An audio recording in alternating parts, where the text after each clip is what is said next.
At home for joining us this hour. Really happy to have you here. So this did not go well for the Trump administration.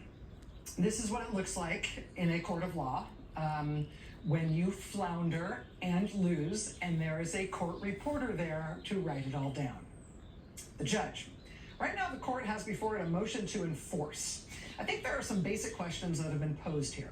The restraining order has been in effect for now 12 days, since February 13th, and there are just some basic questions. The restraining order was clear, and the court has said it was clear that defendants, meaning the Trump administration, could not continue the blanket suspension of foreign aid funds pending review.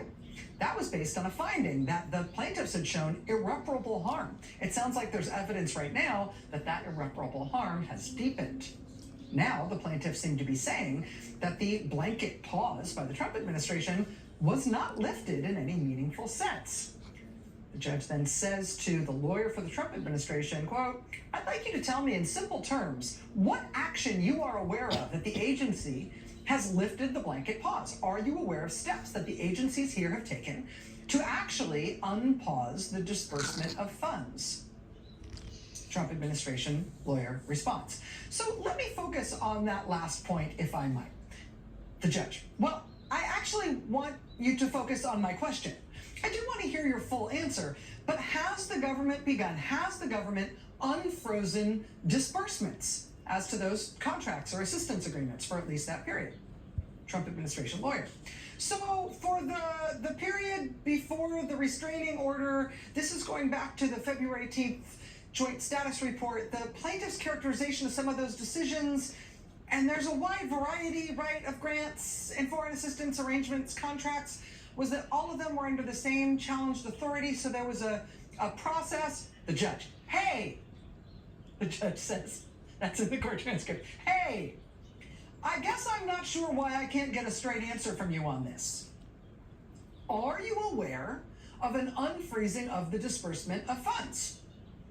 You've acknowledged that under the restraining order, any of the terminations or suspensions that took place before February 13th are invalid and shouldn't be given effect. Are you aware of steps taken to actually release those funds? Trump administration lawyer. I'm not in a position to answer that. The judge. Well, we're 12 days into the temporary restraining order, and you're here representing the government. You had represented in the initial February status report from the government, from the defendant, and, made issue of that it had been 5 days and there had been a holiday weekend. Well, now we are 12 days in, and you can't answer me whether any funds that you've acknowledged are covered by the court's order have been unfrozen? Trump administration lawyer. All I can do really is say that the preparations are underway for the joint status report on compliance. The judge. I'm asking you right now what you are aware of. Sounds like the answer is no. If the answer is no, you can say no, that you're not aware of any actions to unfreeze the funds. I am asking you, this hearing is about enforcing the temporary restraining order and compliance with the temporary restraining order. Trump administration lawyer. So I do understand that. The judge. I want to know what actions have been taken, including whether funds have been unfrozen based on the temporary restraining order, and if so, what funds have and what funds have not. Trump administration lawyer. These would be, I think, the logical subjects of the joint status report that is underway. I don't have the ability to recite those particular facts at this hearing. The judge. 12 days into the restraining order. You can't give me any facts about funds being unfrozen based on the restraining order? Trump administration lawyer. Quote, I can. The judge. Counsel, I hope you understand why this is important. As the attorney who is presumably advising your clients, and you're here representing them. The court has been clear. So if I were you, I would think it would be very important to point to some sort of directive or something that indicates that the suspensions that are happening under lawful authority. The judge then announces there at the hearing that he needs a 15-minute recess, but don't go far because it's only going to be 15 minutes. And after that, he's going to rule.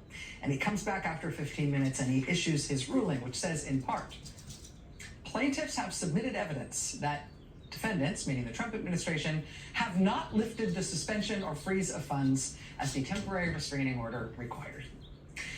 The Trump administration, the defendants, have not rebutted that evidence. And when asked today, defendants were not able to provide any specific examples of unfreezing funds pursuant to the court's order. The very point of a temporary restraining order is to prevent irreparable harms in the course of considering a preliminary injunction. So for these reasons, the court is going to grant plaintiff's motion to enforce. So to be clear, and to give effect to the court's temporary restraining order, the court orders as follows, quote, by 11:59 p.m. on February 26, 2025, that's tomorrow, the restrained defendants shall pay all invoices and letter of credit drawdown requests on all contracts for work completed prior to the entry of the court's order on February 13th. Defendants shall take no actions to impede the prompt payment of appropriated foreign assistance funds and shall take all necessary action to ensure the prompt payment of appropriated foreign assistance funds. The parties remain under an order to file a joint status report by noon tomorrow. That report shall confirm what steps have been taken by that time. And that report shall confirm that such disbursements will be made by 11:59 p.m. tomorrow. And in the interest of ensuring compliance with the court's order, listen to this. To the extent there remain any disputes as to compliance,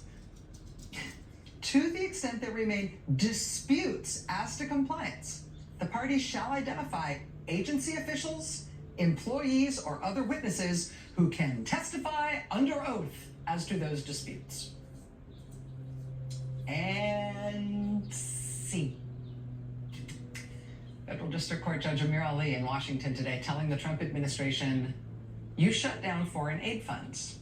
And it appears at first glance that you were not legally allowed to do that. I ordered you to immediately restart those funds, and you have not done so.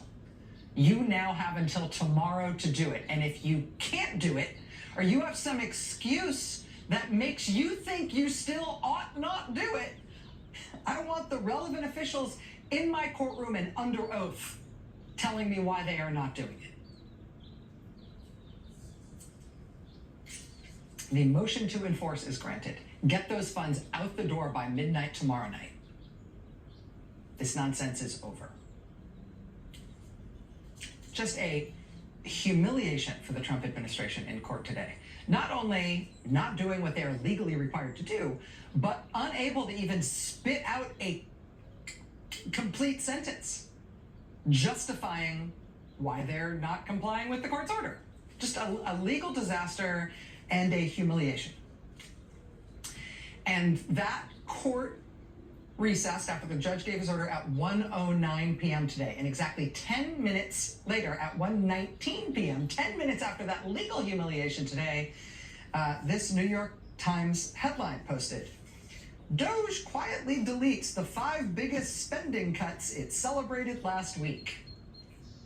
So while we're on the theme of the Trump administration being humiliated, I mean, literally within 10 minutes of a federal judge ordering President Trump and his top campaign donor, Elon Musk, to undo the biggest thing they have yet done to the United States government, their shutdown of all foreign aid, 10 minutes after that court order to fix that by tomorrow or be prepared to be in my courtroom testifying under oath as to why you are breaking this lawful order.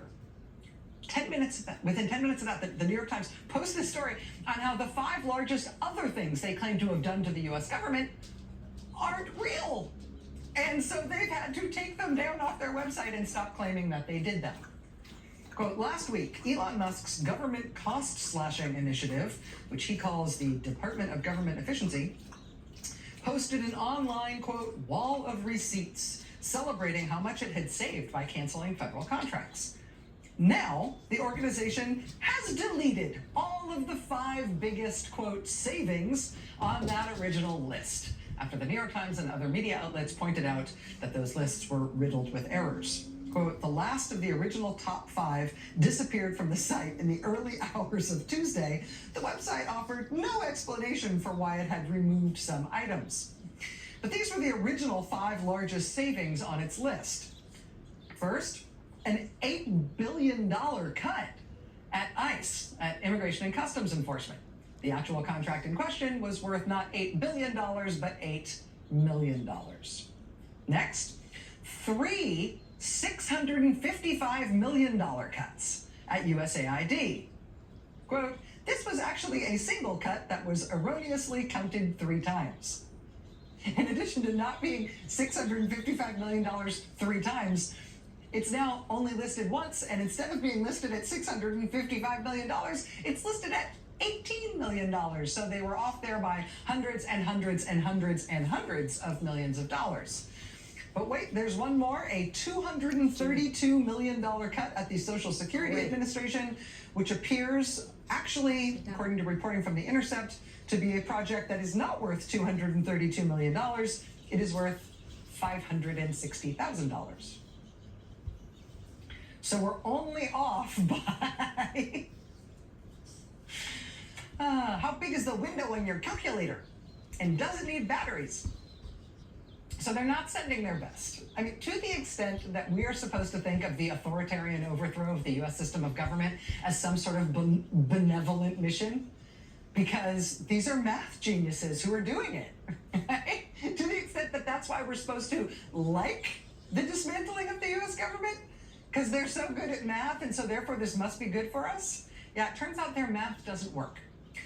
And even though they are having to rescind by court order the things they are most proud of doing, the biggest things they're trying to do, or they're having to rescind from their wall of receipts everything they previously said about all their other best and biggest moves, even though all of this stuff is getting wound back. Literally all of the biggest things they said they have done are now getting undone, or they never happened in the first place.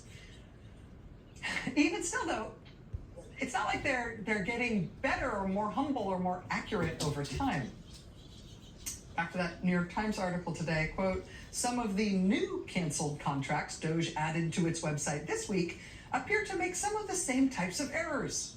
The largest savings on the latest version of its list is a $1.9 billion cut at the Treasury Department.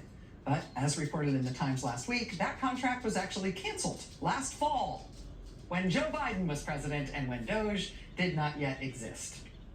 So that $1.9 billion isn't anything they did either. Even the stuff they say is their best, their biggest successes, their greatest hits, has all fallen apart under the most cursory scrutiny. And, you know, what have they done? They have fired a lot of people. And then they've had to unfire a lot of them when they realized that they actually had no idea who they were firing. We had the oops firings of workers at the National Nuclear Security Administration. Oops, wrong people to fire. Those had to be rescinded. Oops, had to hire those people back. We had the oops firings, the people who work on bird flu. Oops, wrong people to fire. Those people have to be unfired and brought back. Now, news that they're trying to unfire the people who work in really simple, really easy to replicate low productivity fields like overseeing the safety of the robots that do surgeries on humans. And the people who work on the safety of pacemakers and implanted defibrillators. Yeah, that's a waste of time. That's a waste of money. Who needs those things to be safe? Fire those people. Trying to unfire those people now. Today in Washington, there were more protests against these increasingly obviously shambolic efforts by the president's top campaign donor to try to destroy as much as he can of the U.S. government. Hands up for research! Hands up for research! Protesters rallying against the cuts the Department of Government Efficiency made to the medical field. These cuts mean cancer patients left without hope. Amelia Ventriglia, a researcher at the National Institutes of Health, says it's more than just people losing their jobs. We're under so many freezes right now that stop the American taxpayer from receiving the medical advancements they paid for.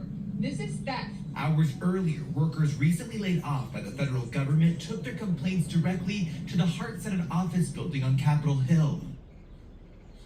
At that Hart Senate office building on Capitol Hill, there were a lot of fired federal workers of all stripes who essentially declared their own job fair in the atrium of the Senate office building, and then they went Senate office to Senate office, carrying copies of their resumes, giving them to Senate office staff, trying to talk to U.S. senators about what they do and about the impact of their firings. They crowded into Senate office after Senate office after Senate office today.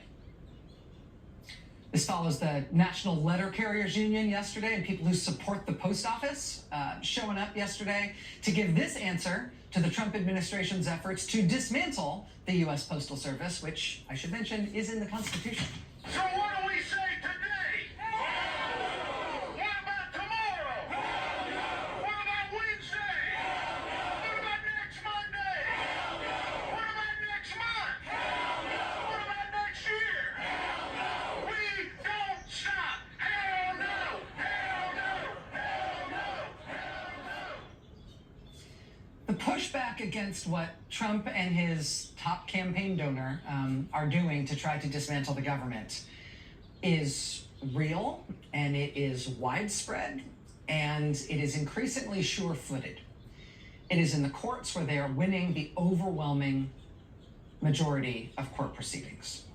It is protests in the streets and at government buildings, including protests that are seemingly increasingly effective at moving members of Congress and moving U.S. senators to at least pay attention to them. It is in pushback from federal workers themselves, including not just showing up and not just letting themselves be known and not just talking to the media and not just letting people know what they did, but we're also seeing principled resignations where people stayed as long as they could and pushed to stop what they were being told to do, and then they resigned so they could tell the public what was being done. Today, we can add to the list of principled resignations 21 people from Doge. People who had been held over from the U.S. Digital Service because they were expected to work with Elon Musk's team at Doge.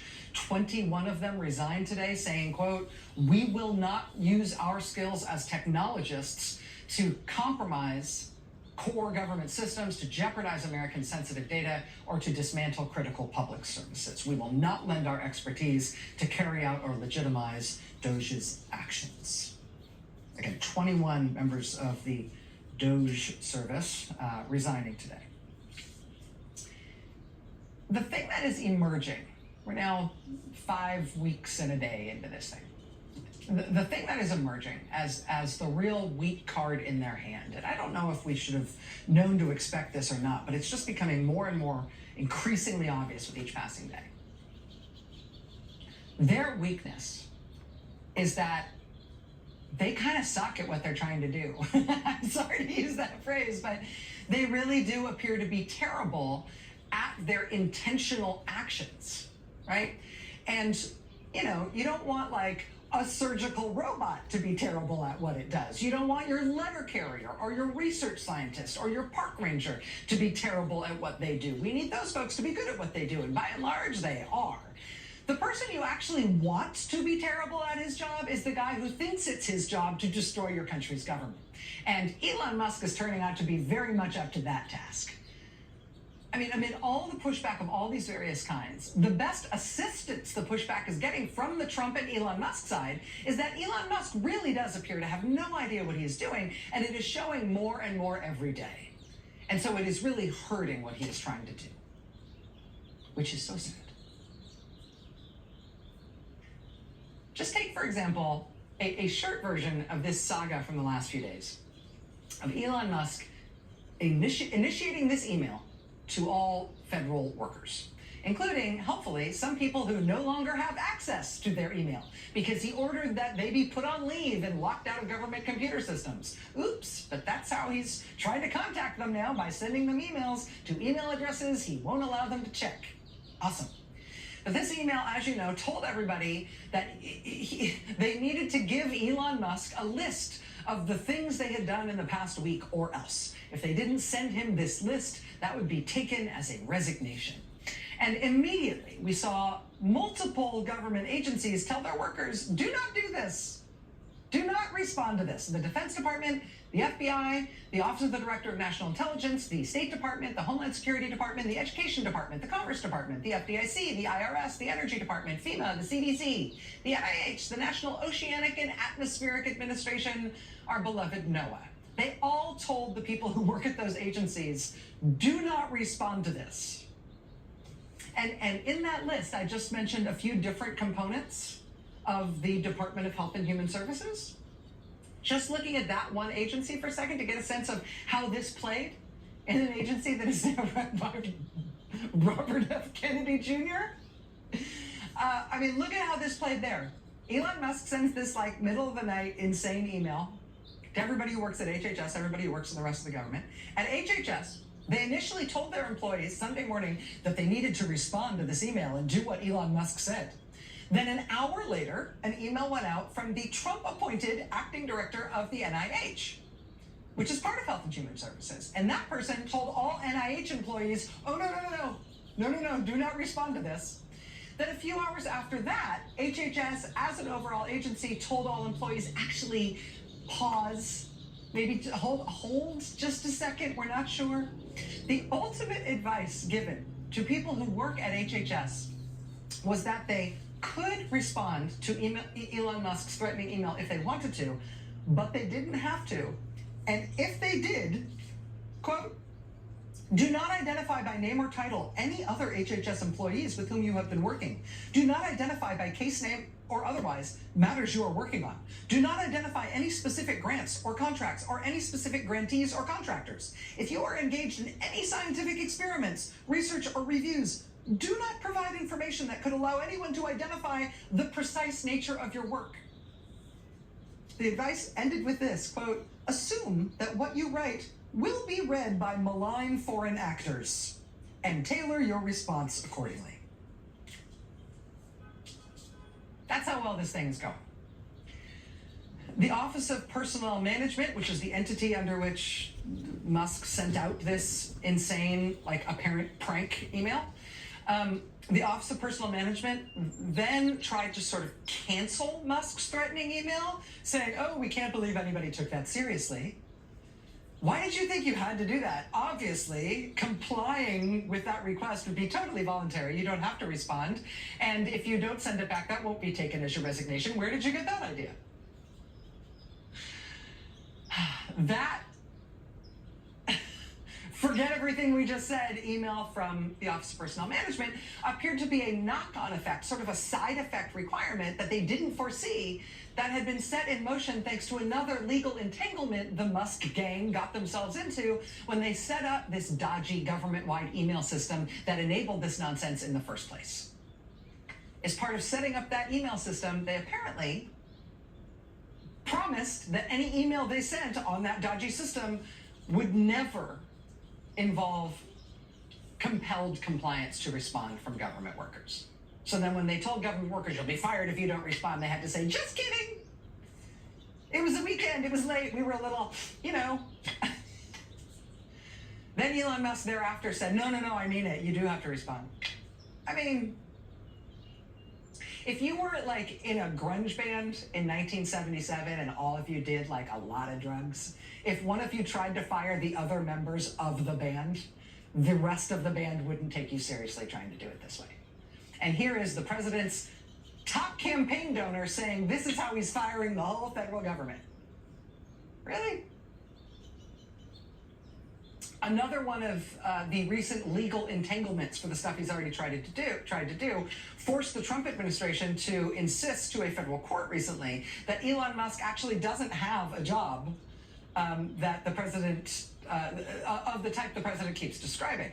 The Trump administration recently told the federal court that Elon Musk is not the head of this Doge service that seems to only answer to him, and that the president has repeatedly said Elon Musk is running. They told the judge, no, don't pay attention to any of that. He's not running anything.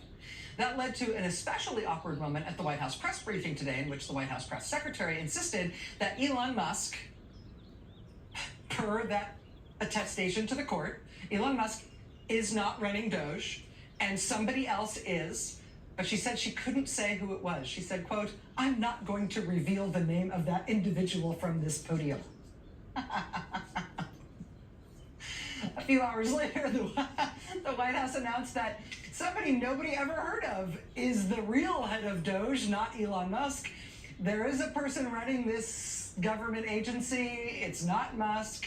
It's a person, her name is Amy Gleason, who reportedly works from Nashville, who was reportedly quote, scheduled to be on vacation in Mexico today, and who, according to the New York Times, quote, told associates that she was not aware ahead of time that the White House planned to make public her role today before the White House announced her.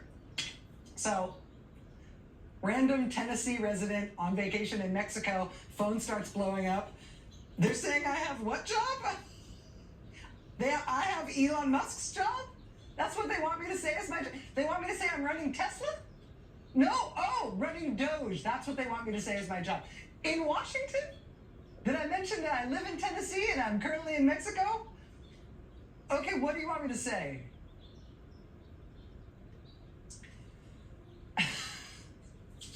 The word you're looking for is shambolic. There is a lot to get to tonight. Republicans control the House, which means they have a majority in the House, and a majority is all they needed to pass their budget resolution. There were concerns all day that they wouldn't be able to get there, but they squeaked it by 2 votes in the end. Whether or not that difficulty in passing their own budget has anything to do with Republican members of Congress absolutely getting roasted at town halls by their constituents every time they go home now, I don't know. But we've got more of that to show you, some footage of that kind of thing that will curl your hair tonight.